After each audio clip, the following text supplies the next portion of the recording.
Good evening, Ram fans.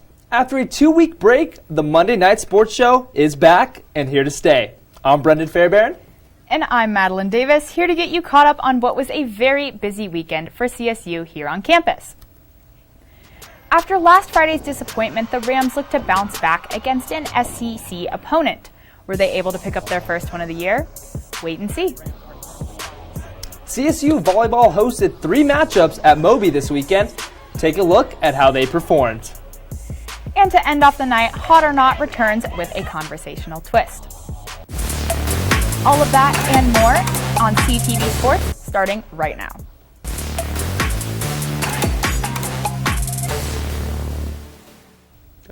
Another year, another Ag Day for the Rams. CSU's annual Orange Out football game went down this past Saturday when SEC foe Vanderbilt made the trip all the way from Nashville to Fort Collins. And look, after disappointing starts to the season and rough 2020s for both teams, CSU and Vandy came into Canvas this weekend just looking for one thing, that elusive first win. So which of these squads got off the mat to improve to 1-1 on this young season? Let's take a look at the highlights to find out. Right from their opening drive, things started off fast for the Rams, with senior running back David Bailey hauling in a dump-off pass in the flat to give the guys in orange a quick 7-0 lead. And Bailey wasn't done there. Following his touchdown catch with a score on the ground, walking in from 20 yards out only 45 seconds into the second quarter. And just like that, CSU had built a 2-score lead. On the other side, the Rams defense looked strong in the first half, shutting down any chances for Vanderbilt to even sniff the end zone. But after 2 missed field goal attempts that would have put the Rams up 20, the momentum began to swing towards the guys in white, with Vanderbilt's Chris Pierce Jr. scoring on a 20-yard pass from QB Ken Seals with only 47 seconds left in the half, cutting the CSU advantage from 14-7. This touchdown obviously gave the Commodores the confidence they needed against what has been an inconsistent Rams squad, going on to score 2 more touchdowns in the third quarter to leave CSU with a 7-point deficit to make up heading into the fourth. After a messy third quarter, the Rams were able to come back with about 3 minutes left to go in the fourth. QB Todd Centeo was able to find star tight end Trey McBride from 3 yards away, and we had a tie game, 21 apiece.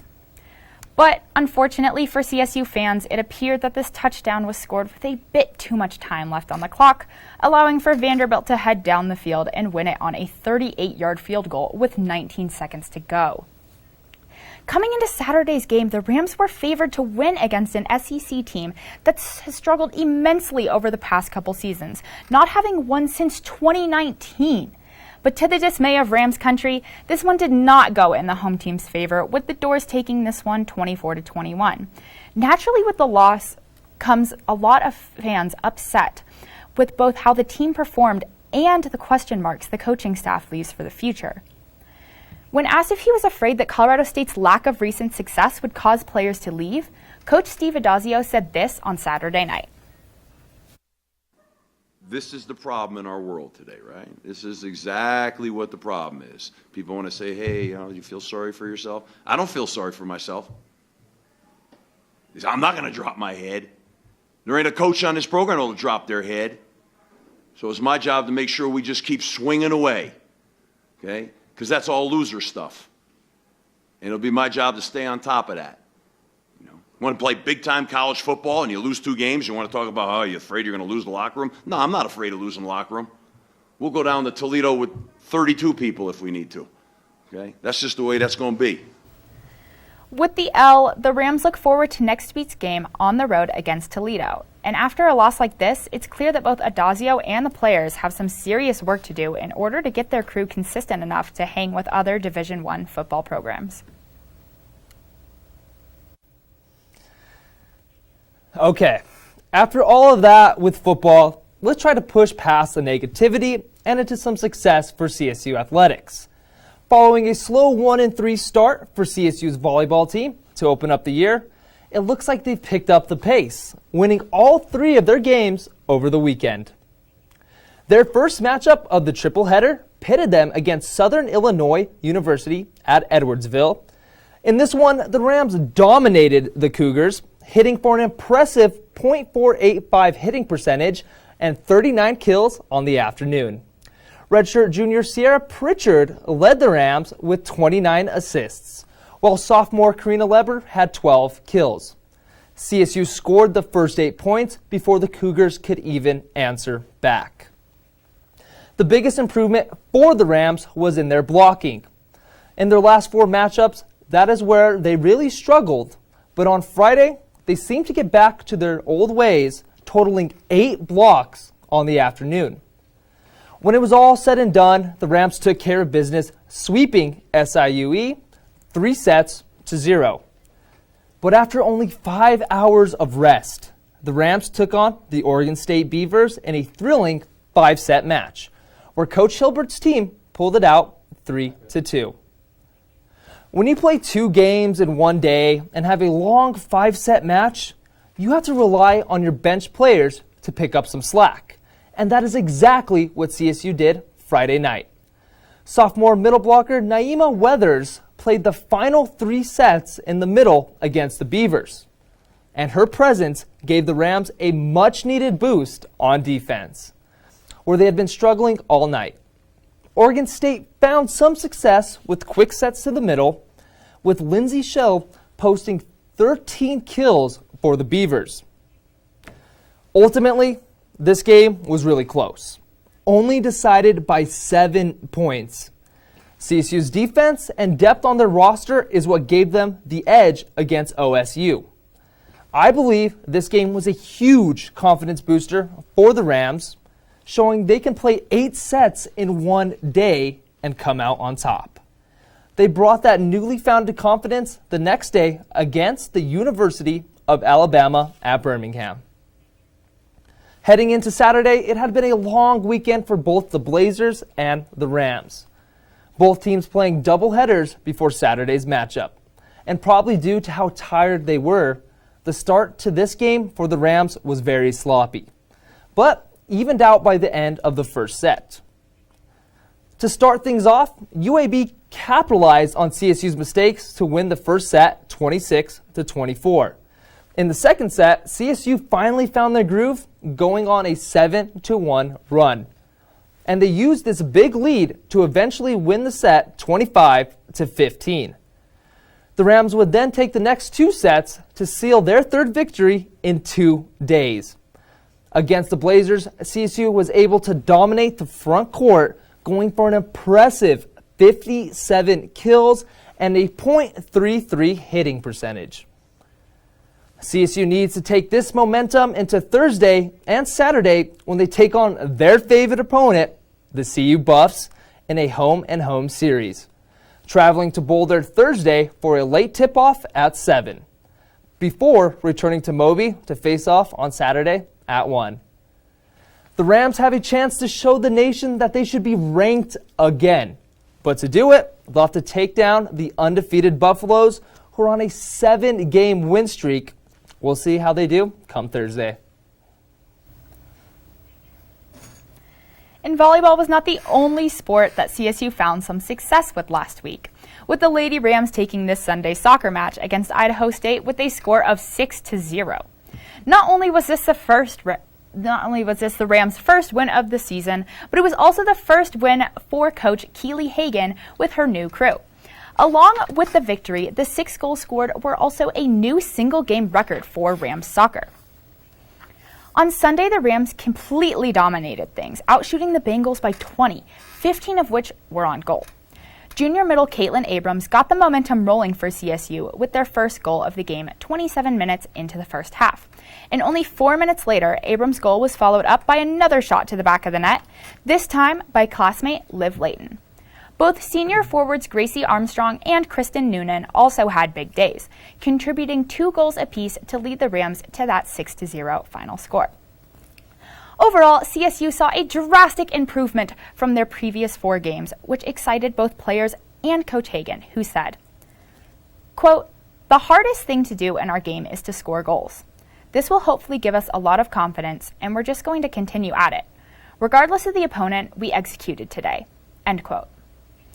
With this newfound confidence, the Rams are hoping they can keep up this level of scoring as they head into their matchup against San Diego State next Thursday at 4. Moving on to some pro sports action. The Denver Broncos played their first game of the season on the road against the New York Giants yesterday, where they won in dominating fashion 27-13. New York scored a last-second touchdown in garbage time to make things look a lot better than they actually were.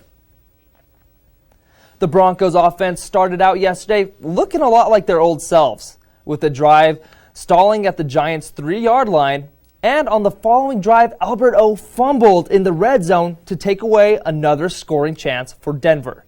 But at the end of the first half, Teddy Bridgewater got things rolling, connecting with Tim Patrick to score his first touchdown as a Bronco, and giving the Broncos the lead 10-7 at halftime. That touchdown before the half set the tone for the rest of the game. Albert O was able to make up for his fumble when he scored a 4-yard touchdown on 4th down. And you can't forget Melvin Gordon broke loose for a 70-yard touchdown in the fourth quarter to secure the victory. There are a lot of positives to look forward to for Broncos country. After week 1, for one, head coach Vic Fangio switched to a more aggressive coaching style compared to his conservative approach that we've seen over the last 2 years. And the Broncos made good on his decision to go for it, converting 3 fourth downs, which led to 2 of their 3 touchdowns. And of course, the biggest highlight of the game has to be how good Teddy Bridgewater played in his first start as a Denver Bronco. He had 264 passing yards, 2 touchdowns, and most importantly, 0 interceptions. Bridgewater protected the ball and made all the right reads to convert on 3rd and 4th downs. And with this good of a roster, the Broncos don't need him to put up flashy numbers. They just need him to do exactly what he did yesterday.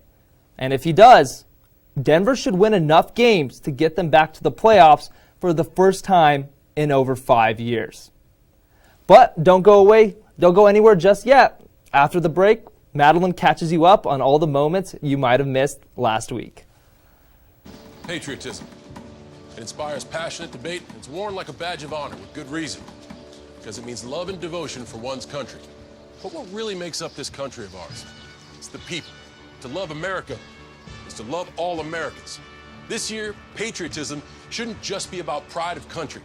It should be about love. Love beyond age, sexuality, disability, race, religion, and other labels. Because love has no labels.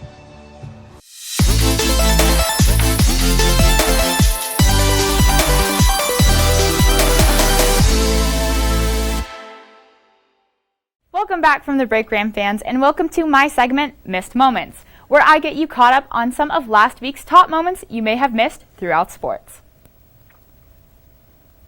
If you remember 2 weeks ago, I discussed some of my picks for the women's side of the bracket of the US Open. And well, none of my picks even made it to the quarterfinals. So let's take a deep dive as to how exactly that happened. So one of the biggest stories coming out of this year's US Open is that Naomi Osaka lost in the 3rd round to an 18-year-old, leaving some questions as to whether Naomi's even going to return to the sport. And then I also mentioned world number 1 Ash Barty, who I thought had a really good chance of taking the title. But she did end up losing in 3 sets to American Shelby Rogers. And then I also mentioned Bianca Andreescu, who won the tournament a couple years ago, but had some injuries since. And she performed a lot better than people expected, but she did still end up losing in 3 sets in the round of 16 to Greek player Maria Sakkari. And none of my picks might have made it to the finals, but that doesn't mean that the final match wasn't a match to watch. It was played by 2 teenagers, Emma Raducanu of England and Leylah Fernandez of Canada. Not only did Emma Raducanu take the match in straight sets, she actually didn't drop a set the entire tournament. She was the first woman to not drop a set in the US Open since Serena won the title in 2014. Not only did she not drop a set, but she was the first qualifier to ever win a Grand Slam. So, I also mentioned the men's side, and I mentioned that Novak Djokovic was going for the calendar slam. And while he did make it to the finals, he lost in straight sets to Daniil Medvedev. Medvedev was looking really, really strong coming into this tournament, and it showed. He only dropped one set the entire tournament, and Djokovic was a little inconsistent and tired the whole time. Maybe it had to do with his Olympic meltdown. Who knows? But anyway, Djokovic just didn't really produce the way that he had the rest of the season, and it just shows how hard that calendar slam is. It could have also been the fact that he played a 5-set match beforehand against Sasha Zverev, which included a 53-shot rally on one of the points. But anyway, moving on from where I was wrong, with September baseball coming to an end in the next couple of weeks and a wild card spot looking highly unlikely for Colorado, here are a couple of moves that I think would make them major contenders for next season. So obviously, anybody who follows Colorado baseball knows that the bullpen is by far their biggest weakness. The bullpen is not only extremely young, but they're also extremely inconsistent, and their ERA is just way too high. In fact, it's the 4th highest in the league, which is not exactly where we want it to be, especially with the way that the starters have been performing. But the bullpen is not the only question that is going to have to be asked after this season ends. There are going to be 3 free agents on the team, including Trevor Story, John Gray, and Charlie Blackmon. And while John Gray and Charlie Blackmon will most likely re-sign with the Rockies, Trevor Story will probably not come back coming spring. Which, this leaves a lot of fans with a lot of heartbreak because he is a very well-loved player, but I personally don't think it's going to be that big of a deal, as they do have some really good defensive players such as Brendan Rodgers or Ryan McMahon that they can slide over in that 6-hole. But I think the biggest place they're going to miss him is his bat. But that leads me to my third and final thing. They need a veteran bat. I think that, especially with the addition of the DH and the NL next season, they need to extend first baseman CJ Cron, who is currently on a 1-year deal. But with the way that he produced in August, earning him National League Player of the Month, he definitely has the potential to slide over into that DH spot. And while he is towards the end of the career, they can just slide him over into that spot and then put young players such as Connor Joe or Joshua Fuentes in that spot. And Connor and Josh have already proven to have major success at the big league level, and they have quickly become fan favorites as well. So, well, those are all the missed moments I have for you this week, but don't go anywhere just yet because Brendon will be up next with some fantasy football talk. Stay tuned. Hi, I'm your host, Smokey Cole Bear, filling in for Smokey because after 75 years of... Only you can prevent wildfires. Turns out there's much more to say. Nearly 90% of wildfires are caused by us humans being careless, dumping our used barbecue coals willy-nilly. Guess the song was wrong. We did start the fire. That's why I respect Mother Nature and her trees, whether coniferous or new car scented. Go to SmokeyBear.com to learn more about wildfire prevention.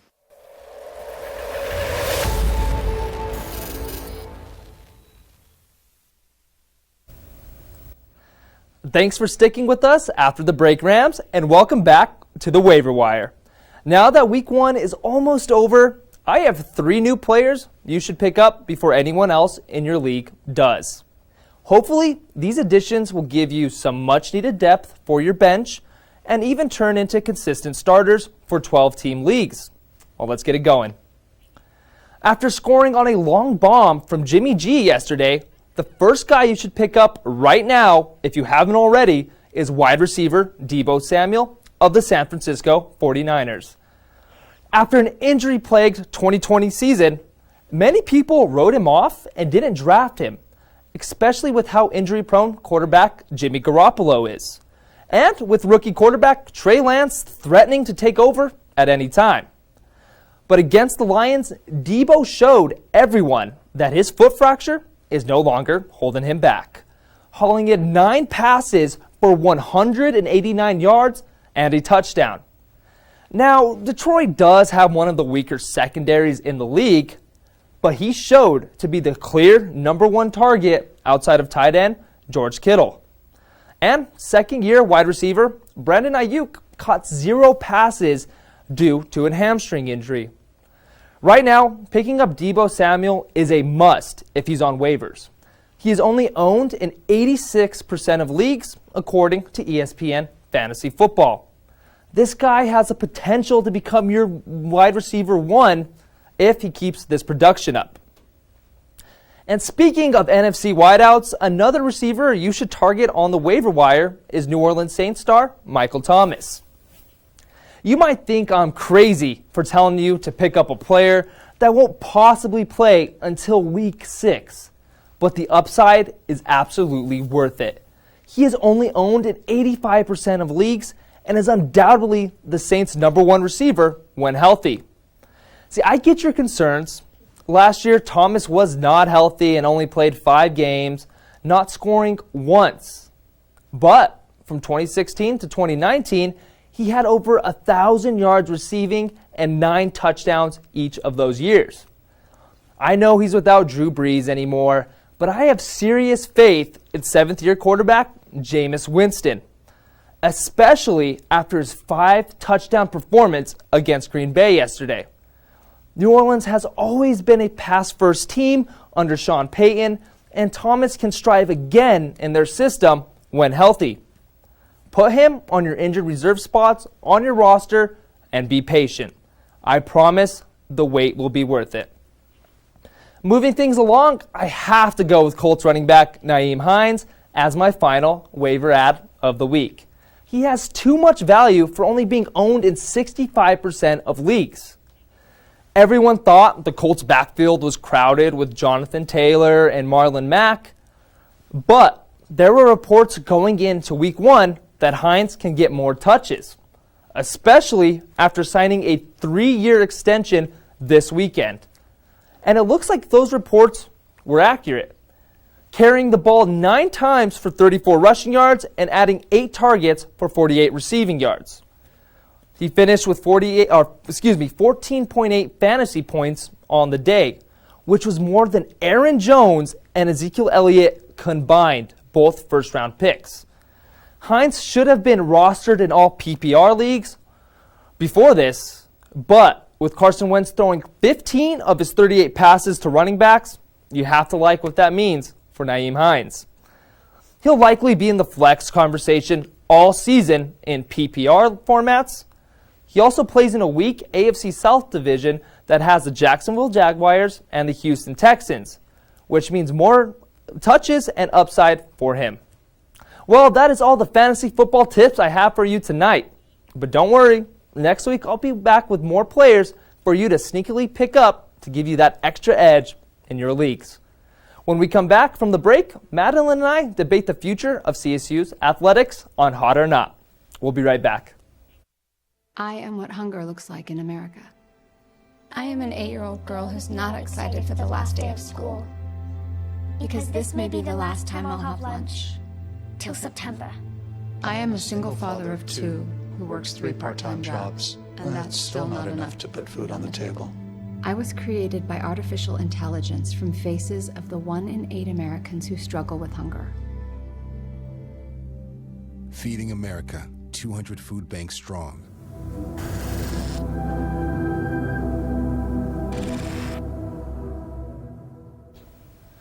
Welcome back from the break, Ram fans, and to our second edition of Hot or Not. Let's jump right into it. My first hot take is CSU football will only win 2 games this season. Madeline, what do you think about that? Yeah, Brendon, as much as I would like to disagree with you on this one, I feel like I have to agree. Like after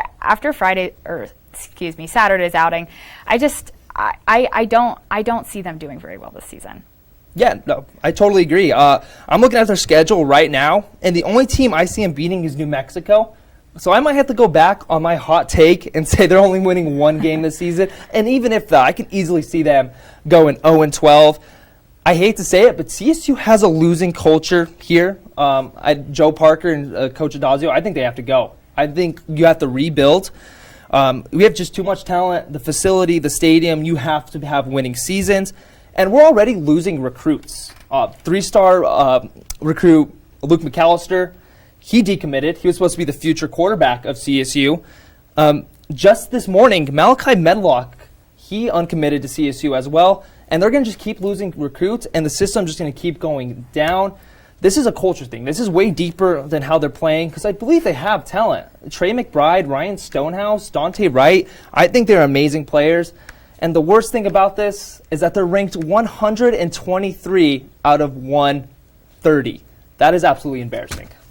Yeah, I totally agree. I think, like, as much as I don't want to blame it on the coaches and stuff, especially because, you know, this is Coach Adazio's second year, and last year wasn't even that big of it wasn't that much of a year. Yeah. He just, he doesn't seem to have any solutions. He just makes a lot of excuses. Yeah, absolutely. I totally agree. Yeah. Well, moving on, here's mine, Brendon.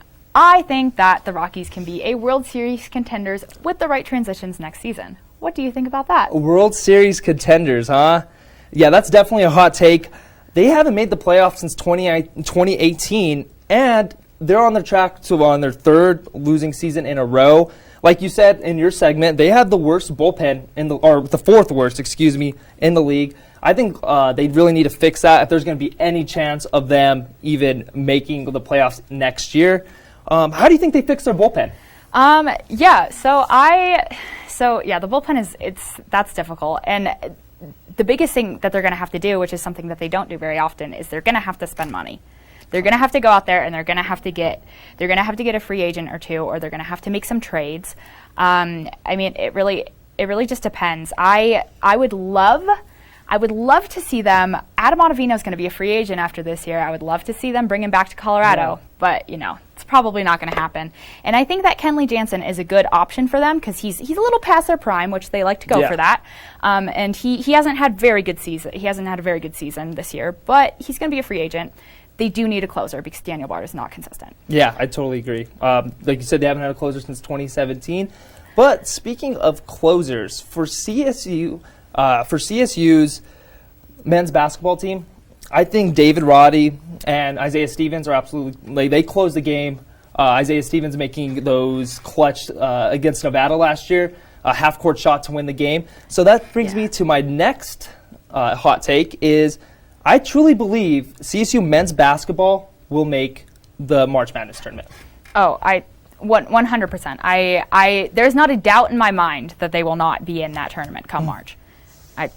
They're too talented to not be there. Yeah, they also do have like a harder schedule this year, but that's a good thing. That'll help move them up the ranks. If they can perform well week 1 against Oral Roberts here at Moby, I'm super excited for that game.